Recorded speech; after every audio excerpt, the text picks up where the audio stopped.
بسم الله الرحمن الرحيم. الرحمن. سورة الرحمن. بسم الله الرحمن الرحيم.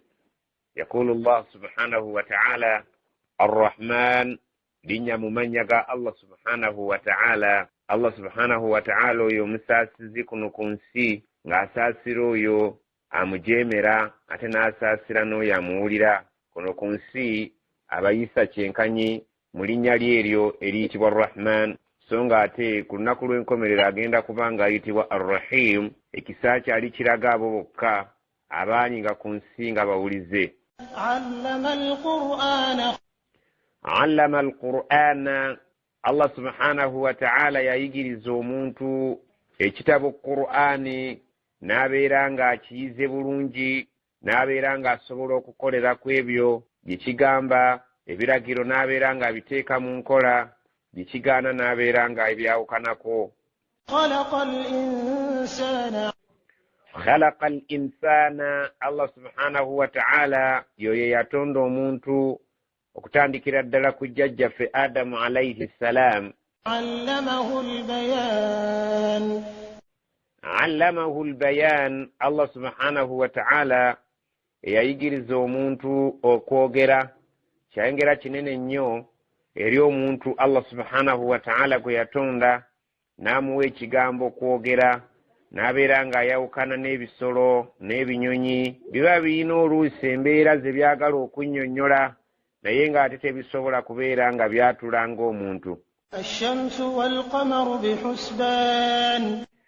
Allah subhanahu wa ta'ala agamba nti ash-shamsu wal-qamar, enjuba gye mulaba eyo n'omwezi, Allah subhanahu wa ta'ala agamba nti yabikola bihusbanin, n'abikola buli kimu n'akiwa entambula yaakyo, n'abeera nga akigerera obudde bwakyo kituyamba okubeera nga tuyiga okubala emyezi, ennaku, ewiiki, omwaka, ebyo bibeere nga bituyamba.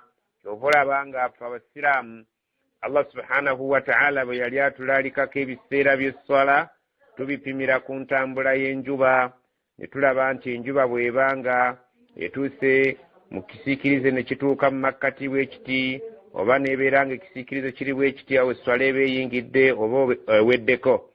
Ate omwezi ne gutuyamba era nagwo mu ngeri y'emu tukiraba nti kalenda ey'omwezi eyaffe gye tubala ng'abasiraamu tulaba nti omwezi bwe guboneka ne tusiiba, omwezi bwe guboneka ne tusaala Idi, omwezi bwe guboneka ne tubala ennaku ne tumanya olwaleero Arafa n'ebirala bifaananako ng'ebyo.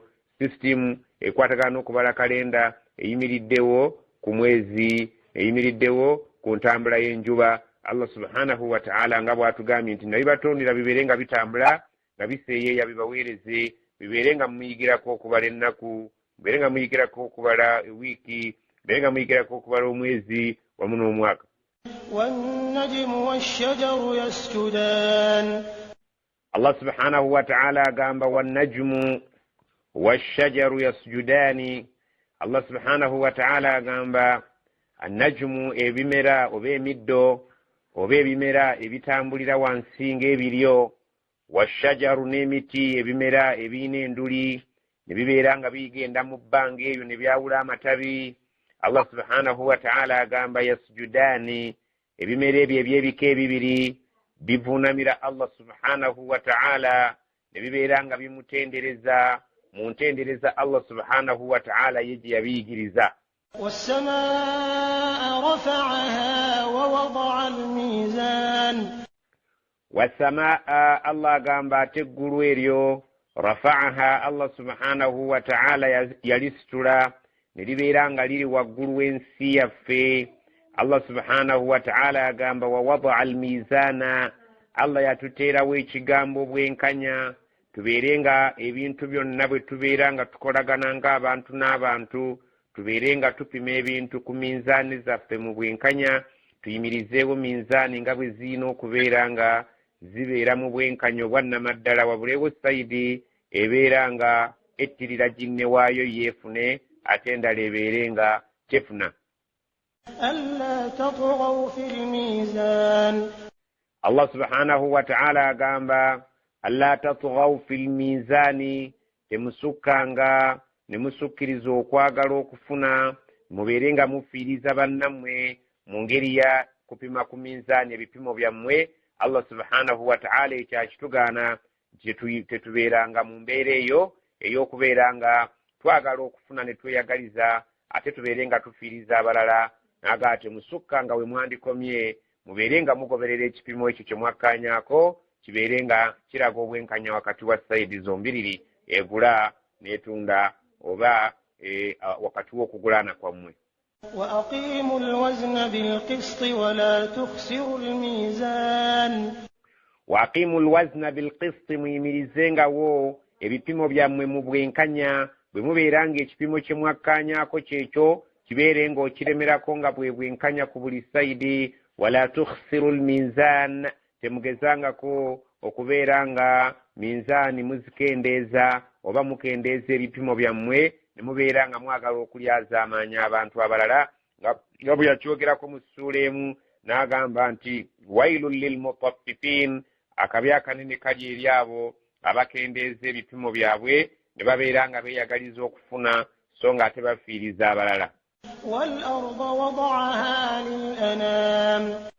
Allah subhanahu wa ta'ala agamba nti wal arda ensi yammwe eno gye muliko gye muwangaalirako agamba nti wada'aha lil anami yagiteerawo ebitonde bingi bibeere nga bigiwangaalirako si ffekka ng'abantu okubeera nti tujja giwangaalirako.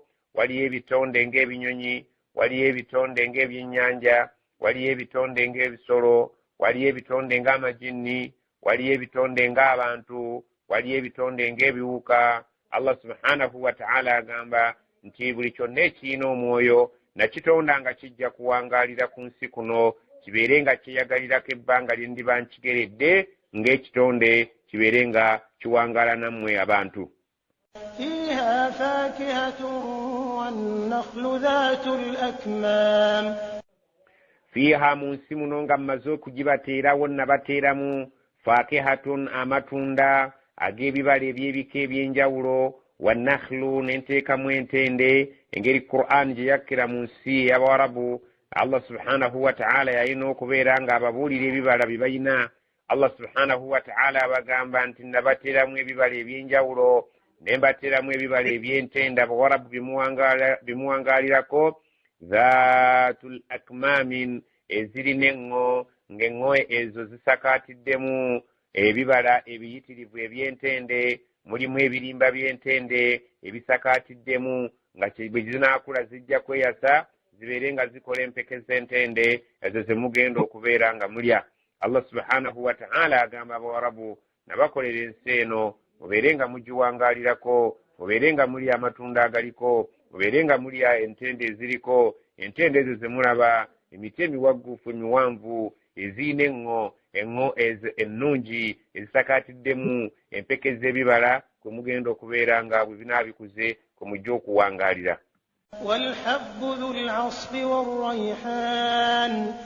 Allah subhanahu wa ta'ala agamba walhabbu nabakolera mu byokulya bye nabakolera kuno ku nsi mulimu eby'empeke dhul asfi empeke ezo ezirina ebikuta mulimu empeke nga ziwangaalira mu kikuta kyazo gamba ng'ebinyeebwa gamba ng'ebijanjaalo gamba ng'obuweke bw'omuceere. Allah subhanahu wa ta'ala empeke ze tuwangaalirako ng'ebyokulya byaffe yazisabika mu bikuta byazo. Allah subhanahu wa ta'ala agamba nabateeka ku nsi kuno nembawa amatunda nembawa entende nembawa empeke eziri mu bikuta byazo nga mumala okususumbulako ekikuta ne mujjamu empeke munda. Allah subhanahu wa ta'ala nga yagibaterekerawo mu nnyonjo mubeere nga mugirya. Warraihan nembakolera ku nsi kuno nga kuliko ebibala ebiriko obuwoowo ebibala nga mugenda kubikozesa bibayambe mu ngeri y'ebyobuwoowo. Tulina obuwoowo nga tubuteeka mu byokulya gamba nga budalasini gamba nga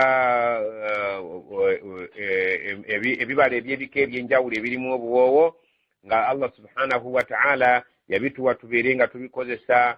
Entangawuzi erina akawoowo kaayo, omujaaja gulina akawoowo kaagwo n'obuwoowo obw'ebika ebyenjawulo ebirala byonna oluusi tubukozesa obuwoowo mu ngeri y'okubwesiiga, oluusi tubukozesa mu ngeri y'ebyokulya. Allah subhanahu wa ta'ala agamba nabakolera ku nsi kuno ne mbateerako ebibala ebivaamu obuwoowo obulungi ne mubeera nga bubeeyambisa mu bulamu bwammwe.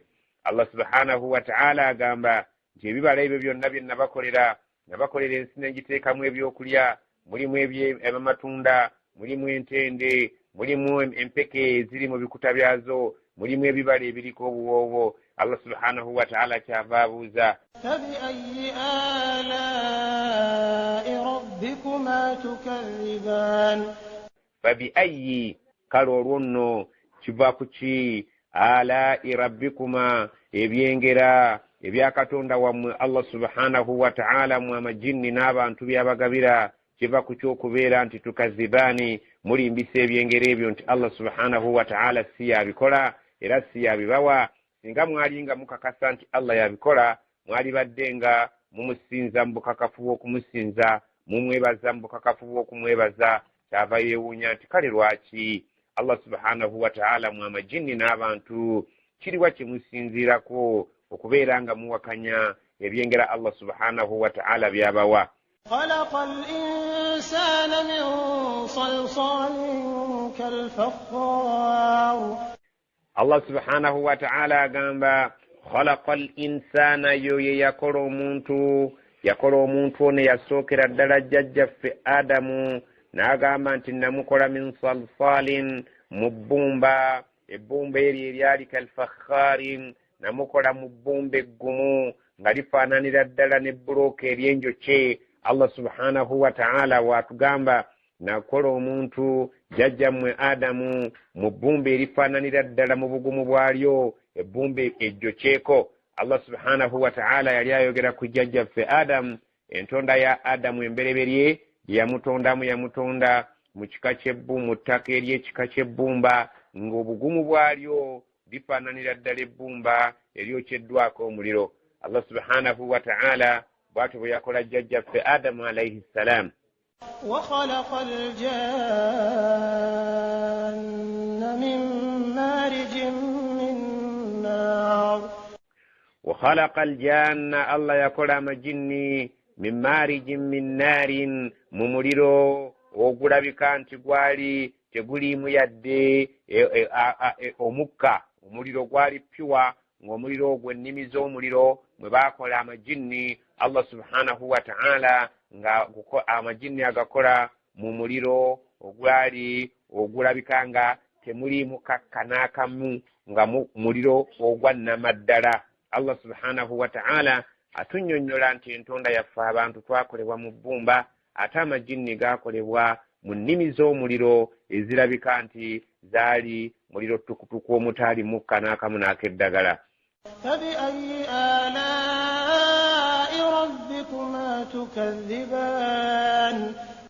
Allah subhanahu wa ta'ala kyava agamba nti fabiayyi kale musinziira ku ki alaa'i rabbikuma ebyengera bya katonda wammwe mu amajinni n'abantu tukazibaani okubeera nti mubirimbisa. Amakulu nti singa temwali timubirimbisa mwali badde nga mukkiriza Allah subhanahu wa ta'ala ebyo byabateekako ng'amateeka ge ne mubeera ng'ateera mwebaza ebyo byonna byabeera ng'abagabiridde. obuteebaza byengera ebyo, obutateeka mateeka mu nkola, Allah subhanahu wa ta'ala akitwala nti muba mulimbisizza obwakatonda bwe n'amaanyi ge. Rabbul mashriqayni wa rabbul maghribayni. Rabbul mashriqayni, Allah ye nannyini buvanjubwa obw'emirundi ebiri. Wa rabbul maghribayni, ye Allah subhanahu wa ta'ala nannyini bugwanjuba obw'emirundi ebiri. Allah subhanahu wa ta'ala bw'atunnyonnyola buvanjuba singa abeera mu sizoni nga ya musana oba mu sizoni nga ya toggo obunyogovu. Allah subhanahu wa ta'ala ye nannyini buvanjuba obw'ebika ebibiri. Waba nannyini maghribayni, nannyini bugwanjuba obw'ebika ebibiri. Kabubeere nga bwa kiseera kya musana, kabubeere nga bwa kiseera kya mpewo oba obutiti. Allah subhanahu wa ta'ala ye nannyini bugwanjuba obw'ebika ebibiri obwo ku buli sayidi. فبأي آلاء ربكما تكذبان. فبأي, kale kulwaki oba musinziira kuki alai rabbikum ebyengera bya katonda wammwe mmwe amajinni n'abantu ebintu ebibiri ebyo musinziira kuki okubeera nti tukadhibaani mulimbisa ebyengera Allah subhanahu wa ta'ala byabawa مرج البحرين يلتقيان Allah subhanahu wa ta'ala agamba maraja albahraini yakurukusa ennyanja ebbiri yaltaqiyani ne zisisinkana mu kiwonvu kimu ng'ennyanja emu erimu amazzi ag'omunnyu ate ng'endala erimu amazzi amawoomu agataliimu munnyu Allah azireeta ne zisisinkana mu kiwonvu kimu بينهما برزخ لا يبغيان bainahuma barzakhun naye wakati waazo n'ateekawo ekisenge la yabghiyani tewali esobola kulumbagana jinne waayo.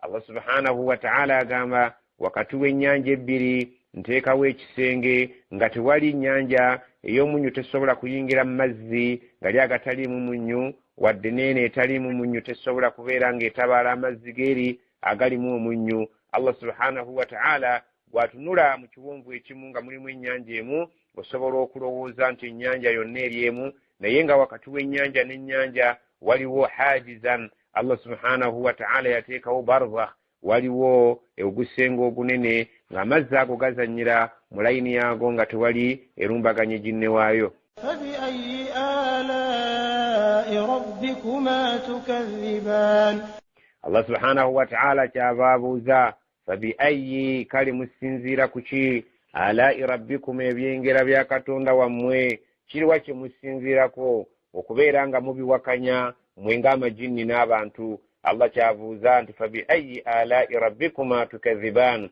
mmwe musinziira kuki amajinni n'abantu ebyengera bya katonda wammwe byabateekako ebyo ebingi okubeera nga mwewugguusa ne mubeera nga mulimbisa Allah subhanahu wa ta'ala. يخرج منهما اللؤلؤ والمرجان Allah subhanahu wa ta'ala atugamba yakhruju minhuma muva mu nnyanja ezo ez'ebika ebibiri zayogedde eziri mu kisenyi ekimu oba mu kiwonvu ekimu, allulu'u amayinja ag'omuwendo agayitibwa luulu, walmarjaani n'amayinja ag'ebbeeyi agayitibwa marjaan. Ebyo byalinga mu Buwarabu nga babitegeera bulungi, mayinja agakolwamu ebintu eby'ebbeeyi. Allah subhanahu wa ta'ala ng'ababuulira Abawarabu musinziira ku kyokweyisa nga bwe mwagala, n'agamba nti Allah subhanahu wa ta'ala n'ababuuza فبأي آلاء ربكما تكذبان fabiayi alai rabbikuma tukadhiban, musinziira ku kimu amajinni n'abantu kyekiriwa ku musinziira okubeera nti ebyengera bya Allah subhanahu wa ta'ala mubirimbisa ti Allah subhanahu wa ta'ala si yabibawa, si yabatuusaako ebintu ebyo. وله الجوار المنشآت في البحر كالأعلام Allah subhanahu wa ta'ala agamba walahu aljawari, Allah subhanahu wa ta'ala era yalina control, yafuga amaato aljawari almunshaatu, amaato ago ge mugazimbira fil bahri ku nnyanja, ne gabeera nga mugazimbira ku nnyanja ogwo nga ganene kal a'lami nga matumbiivu ng'ensozi, era amaato ago agagenda okuseeya ku mazzi ago ge muzimbira ku nnyanja aganene ng'agasozi. Allah subhanahu wa ta'ala gali mu control ye. Allah subhanahu wa ta'ala yagalabirira okubeera nti tegakka n'emmaali yammwe n'obulamu bwammwe okubeera nti bisaanawo oba bwonna buyinza bwe. Embuyaga ennungi egatambuza Allah subhanahu wa ta'ala buyinza bwe. Allah subhanahu wa ta'ala okubataasa embuyaga embi eyinza okubeera nga mubbira Allah subhanahu wa ta'ala buyinza bwe, so ng'ataagaago gaba gazito nnyo nga gasitudde ebyobugagga bwammwe n'abantu. فبأي آلاء ربكما تكذبان N'agamba nti fabiayi kale musinziira ku kimmwe kakike musinziirako alai rabbikuma ebyengera bya katonda wammwe mmwe amajinni n'abantu tukazzibaani mubeere nga mubirimbisa. Singa mwali temubirimbisa mwali badde nga mukkiriza Allah subhanahu wa ta'ala era mwali badde nga gwe mwebaza. كل من عليها فان Allah subhanahu wa ta'ala agamba kullu buli kintu kyonna kyolaba ku nsi kuno kullu man alaiha fanin, buli kintu kyonna kyolaba ku nsi kuno kyakusaanawo. Essaawa yakyo ejja kutuuka kakibeere nga mu bwongo obwo olaba nga kinene nnyo, kya kitiibwa nnyo, kigulumivu nnyo, kigumu nnyo, kikambwe nnyo. Allah agamba subhanahu wa ta'ala kullu man alaiha fanin, buli kintu kyonna kye mulaba ku nsi kuno lujja kuba lumu kisaanewo. ويبقى وجه ربك ذو الجلال والإكرام. ويبقى wajja kusigalawo wajhu rabbika, feesi ya Allah subhanahu wa ta'ala, dhul jalali yonna nnyini kitiibwa, wal ikrami na bugulumivu. Yekka yajja okusigala ku bulamu bw'ensi eno, yajja okusigala ku bulamu nga yekka atafa. Naye buli kyonna kye mulaba ekitali Allah kijja kutuusa ekiseera kisaanewo, Allah subhanahu wa ta'ala asigalewo ye nga mu kitiibwa kye oyo atafa. فبأي آلاء ربكما تكذبان. فبأي kale musinziira ku kimwe, alai rabbikum, ebyengera bya Katonda wammwe amajinni n'abantu, tukazibaani, mubeere nga mubirimpiza. Singa mwali temubirimbisa mwali badde nga mukakasa nti Allah subhanahu wa ta'ala yowa okusigalawo naye mmwe mujja kufa, era mwali badde nga mweteekerateekera enfa yammwe. يسأله من في السماوات والأرض كل يوم هو في شأن. Yasaluhu, Allah subhanahu wa ta'ala agamba nti bimubuuzaako oba bimusaba, man fi samawati wal ardi, ebiri mu ggulu ne mu nsi buli kaseera bimusaba, twagala kino, tuwe kino, tugirewo kino. Ebintu ebiri mu ggulu n'ensi bisaba Allah subhanahu wa ta'ala nga bimulaajanira kubeera nga ye yeesigamirwako ye yekka. Ffe tulina obwetaavu gy'ali, talina bwetaavu gye tuli, n'olw'ensonga eyo tubeera nga tumulaajanira. Abali mu ggulu balaajanira Allah, n'abali mu nsi ebitonde byonna biraajanira Allah. Kulla yawmin, buli lunaku, buli lukya, huwa fi sha'nin, abeera n'embeera endala. Abeera n'embeera ey'okumaliriza ebizibu by'abantu, abeera n'embeera ey'okumaliriza ebizibu by'ebisolo, embeera ey'okumaliriza ebizibu by'ebinyonyi, ebiwuka n'ebika eby'enjawulo eby'ebintu ebito bye yatonda. Abeera nga ku buli kaseera ba ku programu ey'ebika eby'enjawulo Allah subhanahu wa ta'ala. فبأي آلاء ربكما تكذبان. فبأي kale musinzidde kuki kwe musinzidde, alai rabbikuma tukadhiban, ebyengera bya Katonda wammwe mmwe amajinni n'abantu okubirimbisa. Allah subhanahu wa ta'ala singa mwali temumulimbisa, mwali badde nga buli kaseera gye mwolekeza okusaba kwammwe abeera abaanukula, kubanga ye yagamba nti munsabe nja kubaanukula. Buli ku lunaku abeera ku programu ey'okubeera ng'akola ku nsonga z'ebitonde bye. سنفرغ لكم أيها الثقلان. Sanafurug lakum, tugenda kubawa obudde bwaffe bwonna nga tukola ku nsonga yammwe eyo yokka ey'okubeera nti buli muntu ategeera obuddo bwe. Ow'omujjana abeere ng'agenda mujjana, ow'omuliro abeere ng'agenda mu muliro. Tewaliwo nsonga yenna egenda kutufuula bizi okujjako kukola ku nsonga zammwe mwekka. Ayyuha thaqalan, abange mmwe ebizita ebibiri amajinni n'abantu. Olunaku olugenda kubeera nga Allah subhanahu wa ta'ala talina nsonga za bitonde byonna zakolako ziwummuziddwa era zaggwawo okujjako ensonga yaffe ffe abantu n'ekitonde majinni, ng'obudde bwe bwonna ne malayika ze zonna zigenda kubanga zikola ku nsonga zaffe zokka. فبأي آلاء ربكما تكذبان. Fabi'ayyi, kale musinzidde kuki, kakike mwinawo ke musinziddeko. Alai rabbikuma tukadhiban, ebyengera bya Allah byabawa amajinni n'abantu okubeera nti mubirimbisa. Singa mwali temubirimbisa mwali tegedde nti waliyo essaawa y'okubabala ne mubeera nga mukolerera okubalibwa okwo nga muyitiriza ebirungi, ate ebibi biba bibasobyeko nga mubyenenya. يا معشر الجن والإنس إن استطعتم أن تنفذوا من أقطار السماوات والأرض فانفذوا لا تنفذون إلا بسلطان. يا معشر الجن، abange mwejje ly'amajinni, wal insi namwe abantu, in istata'tum bemuwuliranga mwina obusobozi, antanfudhu okubeera nti nno musobola okubeera nga mwezizika awantu oba musobola okubeera nga muyingira mu mikweseso min atrafi an tanfidhu min aqtari samawati wal ardi bwe muwulira nga mulina obusobozi obusobola okuyingira mu mikweseso egiri mu ggulu ne mu nsi oba okubeera nga muyingira mu nsonda enneekusifu eziri mu ggulu n'ensi mubeere nga mwekweka eyo. Allah subhanahu wa ta'ala aleka okubalaba, Allah subhanahu wa ta'ala aleka okubatuusaako obusungu bwe bwe mubeera mu amagye g'abantu nammwe amagye g'amajinni nga mulina obusobozi obusobola okwekweka ebuziiza eyo. Allah subhanahu wa ta'ala agamba fanfudhu muli baddembe genda mwesonseka eyo mwe gye muwulira nti muyinza okwesonsekayo ebeere nga nsonda ya nsi oba nsonda ya ggulu obeere nga weesonsekayo eyo. Allah subhanahu wa ta'ala alimu okulaba naye agambye nti la tanfudhuuna temusobola kwesonsekayo eyo illa bisultaanin okujjako nga mulina amaanyi ag'enjawulo naye takakasa nti muyinza okuba n'amaanyi agayinza okumulemesa nga mwekwekesa eyo mu busonda bw'eggulu n'ensi. Allah agamba nti temuyinza kikola ne bwe mwekweka temulina maanyi ago gayinza kunnemesa kuba kukunulayo.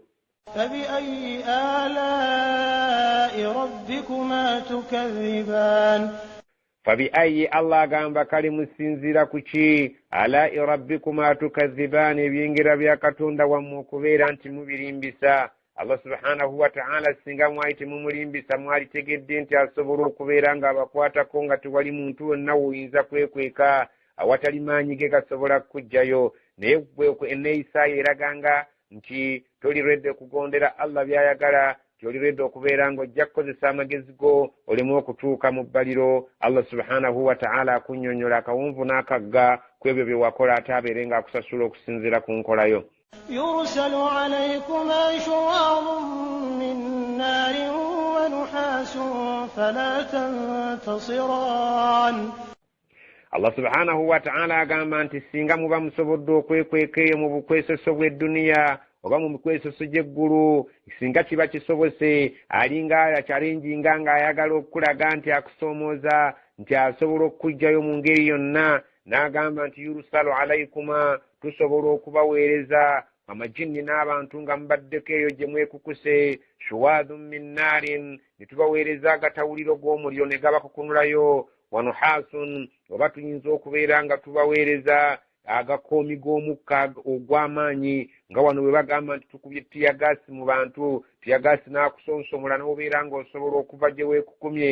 ne Allah subhanahu wa ta'ala agamba tusobola okubasindikira ekkoomi ly'omukka ne libeera nga libakukunulayo fala tantasiraan ne mutasobola kumalako era ne mutasobola kuwangula Allah subhanahu wa ta'ala ne mutasobola kubeera nga mumuwangula. ng'alinga akutegeeza nti singa omuntu oba osobodde okufuna amagezi engeri gye weekwekamu ne weeteeka eyo mu mikwesoso gy'eggulu n'ensi ng'obadde okikoze, Allah subhanahu wa ta'ala agamba nti nsobola okukukunulayo nga nkuweereza agatawuliro g'omuliro bwe gaba tegakusobodde, sobola okukusindikira ekikka eky'ekkoomi ne kikusonsomolera n'ovaayo. fala tantasirani mu amajinni n'abantu temusobola kumalako na Allah era temusobola kuwangula.